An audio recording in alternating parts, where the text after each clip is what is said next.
قرآن مجید اللہ کا کلام ہے، اس کی تدوین ہوئی ہے، یہ بھی ایک دیوان کی شکل میں ہے، اس کو بھی جمع کیا گیا ہے، لیکن یہ جمع و تدوین قرآن یہ خود اپنی جگہ پر ایک بہت اہم موضوع ہے جس کے بارے میں بعض معلومات ہمارے ذہنوں میں ہر وقت مستحضر رہنی چاہیے۔ تو تدوین قرآن حکیم کی 3 مراحل میں مکمل ہوئی۔ پہلی تدوین حضور کی اپنی حیات طیبہ میں ہو گئی، لیکن وہ تدوین کس شکل میں تھی؟ سورتیں معین ہو گئیں، سورتوں کی ترتیب معین ہو گئی، کتابی شکل میں قرآن حضور کی حیات طیبہ تک موجود نہیں تھا۔ لوگوں کے پاس مختلف حصوں پر لکھا ہوا قرآن تھا۔ یہ اونٹ کے شانے کی ہڈی سکیپولا بڑی چوڑی سی ہوتی ہے، عموماً اس پر لکھتے تھے، یا کولے کی ہڈی یہ بھی چوڑی ہوتی ہے، اس کے اوپر لکھتے تھے، یا یہ ہے کہ یہ اس کی چونکہ ربز جو ہے بڑی چوڑی ہوتی ہیں، ان ربز کے اوپر لکھتے تھے۔ بہت شاذ لوگوں کے پاس کاغذ کہاں تھا، کاغذ اس زمانے میں، کپڑا البتہ زیادہ دستیاب تھا، کپڑے پر بھی لکھا جاتا تھا۔ اس طریقے سے پتھروں پر لکھتے تھے، چھوٹے چھوٹے پتھروں پر بھی آیتیں لکھ لیتے تھے۔ تو یہ لکھا ہوا جو معاملہ ہے، اور یہ نوٹ کر لینا چاہیے، قرآن کا معاملہ جو میں نے کل بھی بحث کی تھی، یہ قول ہے۔ انہو لقول رسول کریم، یہ لکھی ہوئی شکل میں حضور کو نہ دیا گیا، نہ حضور نے لکھی ہوئی شکل میں امت کو دیا۔ حضور کو بھی یہ پڑھایا ہے، سنقرئک فلا تنسیٰ، ہم پڑھائیں گے آپ کو پھر آپ بھولیں گے نہیں، حضور کو پڑھایا گیا۔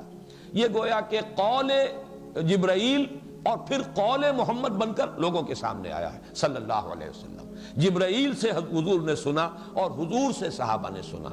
تو اصل میں تو قرآن کی بنیاد جو ہے وہ پڑھی جانے والی شے ہے، یہ لکھی جانے والی شے اصلاً نہیں تھی، لکھی گئی ہے، حضور کے زمانے میں لکھی گئی ہے، اور حضور نے اسی لیے یہ حکم بھی دے دیا تھا، لا تکتبوا عنی الا القرآن۔ احادیث کو منع کیا تھا کہ میری باتوں کو ابھی مت لکھو، گڑبڑ ہو جائے گا کہیں، قرآن مجید ہی کو لکھو صرف۔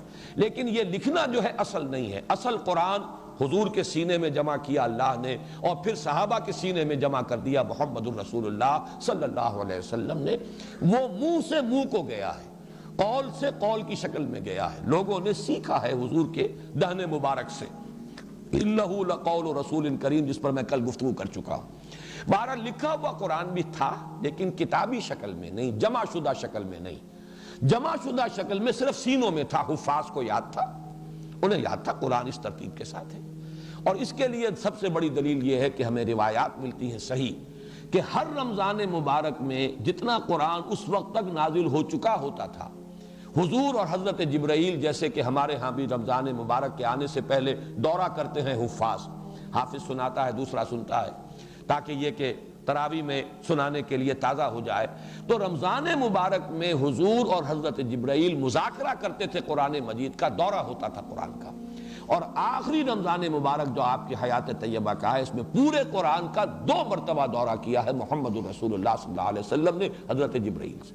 تو ظاہر بات ہے ترتیب تو تھی، تدوین ہو چکی تھی، لیکن وہ کتابی شکل میں نہیں تھی، وہ سینوں کے اندر محفوظ تھی۔ ترتیب ویسے لکھی ہوئی مختلف صورتیں، مختلف آیتیں لوگوں کے پاس مختلف چیزوں پر موجود تھیں۔ اس معنی میں جہاں تک حافظے میں اور سینے میں مدون ہو جانا ہے قرآن کا، وہ تو نبی اکرم صلی اللہ علیہ وسلم کی حیات طیبہ کے دوران مکمل ہو گیا۔ دوسرا مرحلہ آیا ہے اس کا حضرت ابو بکر رضی اللہ تعالیٰ عنہ کے عہد خلافت میں، جب جنگیں ہوئی ہیں مرتدین سے اور مانعین زکوٰۃ سے، اور جنگ یمامہ میں تو بہت بڑی تعداد میں صحابہ شہید ہوئے ہیں، بہت بڑی جنگ تھی، خوریس جنگ تھی، اور اس میں بڑی کثیر تعداد میں حفاظ قرآن شہید ہو گئے۔ اب ایک تشویش پیدا ہوئی کہ اس قرآن کو اب جمع کر لینا چاہیے کتابی شکل کے اندر، ما بین الدفتین یا دفتیین، اس کو جمع کر لینا چاہیے۔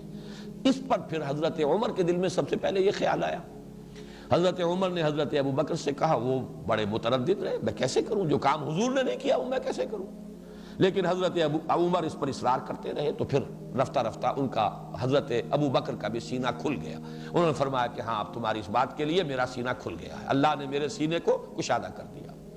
اس کے بعد اب جن صحابہ پر یہ بوجھ ڈالا کہ حضرت زید بن ثابت جو حضور کے زمانے میں بھی کاتب وحی تھے، لکھتے تھے، چند آپ کے صحابہ تھے کہ جو خاص اس کام کے اوپر مامور بھی تھے، وحی آتی تھی تو وہ لکھتے تھے، اور ان میں حضرت زید بن ثابت جو ہیں بہت معروف ہیں۔ جب ان سے حضرت ابو بکر نے فرمایا کہ اب تم یہ کام کرو، اور ان کے ساتھ کچھ اور صحابہ کو ایک کمیٹی کی شکل دی، تو وہ بھی پہلے بہت متردد رہے، ان کی دلیل بھی یہ تھی جو کام حضور نے نہیں کیا میں کیسے کروں، اور نمبر دو یہ کہ یہ تو پہاڑ جیسی ذمہ داری ہے میں کیسے اٹھاؤں۔ لیکن پھر جب حضرت ابوبکر حضرت عمر رضی اللہ تعالیٰ عنہما دونوں کا اصرار ہوا تو ان کا بھی سینہ کھل گیا۔ پھر اس کو اب صحابہ کرام سے جس کے پاس جو بھی لکھی ہوئی شکل میں تھیں ان سے لے کر، اور پھر یہ کہ مختلف شہادتیں اور حفاظ کی مدد سے اب اس کو ایک کتاب کی شکل میں مرتب کر لیا گیا حضرت ابوبکر کے زمانے میں۔ یہ نوٹ کر لیجئے کہ ایک کتاب کی شکل میں بھی قرآن مجید کی تدوین مکمل ہو گئی ہے، گویا کہ تقریباً حضور کے انتقال کے 2 سال کے اندر۔